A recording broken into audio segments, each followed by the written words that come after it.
మేల్స్లో కూడా like for example males చాలా smoke చేస్తున్నారు, ఆల్కహాల్ తీసుకుంటున్నారంటే కూడా వాళ్ళకి యూజువల్గా స్పోమ్ డ్యామేజ్ అనేది కూడా ఎక్కువ ఉంటుంది. అప్పుడు కూడా మళ్ళీ మళ్ళీ అబోషన్స్ అవ్వడానికి ఛాన్సెస్ ఉన్నాయి. సో ఇదే కొన్ని కారణాలు అనమాట. సో దాని పరంగా మనము బ్లడ్ టెస్ట్ అయినా, అంటే షుగర్ థైరాయిడ్ ప్రాబ్లం ఉన్నాయా, లైక్ యాప్లో అని ఒక టెస్ట్ ఉంటుంది, దాంట్లో కొన్ని యాంటీబాడీస్ అని చూస్తాం అనమాట. సో యాప్లో పాజిటివ్ ఉంటే కూడా మళ్ళీ మళ్ళీ మీకు అబార్షన్స్ అవ్వడానికి ఛాన్సెస్ ఉన్నాయన్నమాట. అది చూసుకోవాలి. గర్భసంచిలో ఏదైనా ప్రాబ్లం ఉన్నాయని చూసుకోవాలి.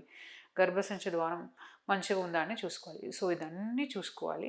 సో దాని పరంగా మీరు ట్రీట్మెంట్ కూడా వాడాలి. So most of the time ఎట్లా ఉంటుందంటే, సో అట్లీస్ట్ ఒక 30-40% ఆఫ్ ద టైం మనకి ఏదైనా ఒక రీజన్ అనేది దొరుకుతుంది అనమాట. మిగిలిన 50%, 50-60% ఆఫ్ ద టైం మనకు రీజన్స్ అనేవి దొరకవు. సో ఫస్ట్ మనము లైక్ కాన్ఫిడెంట్గా లైక్ ఖచ్చితంగా ప్రెగ్నెన్సీ అనేది ముందు వెళ్తుంది అనుకొని మీరు ఖచ్చితంగా ట్రీట్మెంట్కి అనేది ముందు వెళ్ళాలి. అంటే మీ ఫర్టిలిటీ డాక్టర్స్ అనేది వాళ్ళు మీకు ఖచ్చితంగా సజెస్ట్ చేస్తారు, అంటే ఏ టైప్ ఆఫ్ ట్రీట్మెంట్ వాడాలి. అప్పుడు కూడా మీకు మళ్ళీ మళ్ళీ అబోర్షన్స్ అవుతుందంటే దే మే సజెస్ట్ యూ ఫర్దర్గా ఐవీఎఫ్, మళ్ళీ పీజీడీఏ టెస్టింగ్, అంటే బేబీని క్యారియోటైపింగ్ ఇదని పంపిస్తారనమాట. అంటే బేబీ నార్మల్గా ఉందా లేదా అనేది కూడా టెస్ట్ పంపించి దాని తర్వాత ఆ బేబీని ట్రాన్స్ఫర్ చేస్తారనమాట. ఇట్లా step by step what is the reason అని ఐడెంటిఫై చేసుకొని దాన్ని కరెక్ట్ చేసుకోవాలి. లేకపోతే ఫర్దర్గా మీ ఫర్టిలిటీ డాక్టర్ చెప్పిన అడ్వైస్ని ఫాలో అయ్యి ట్రీట్మెంట్ తీసుకోండి.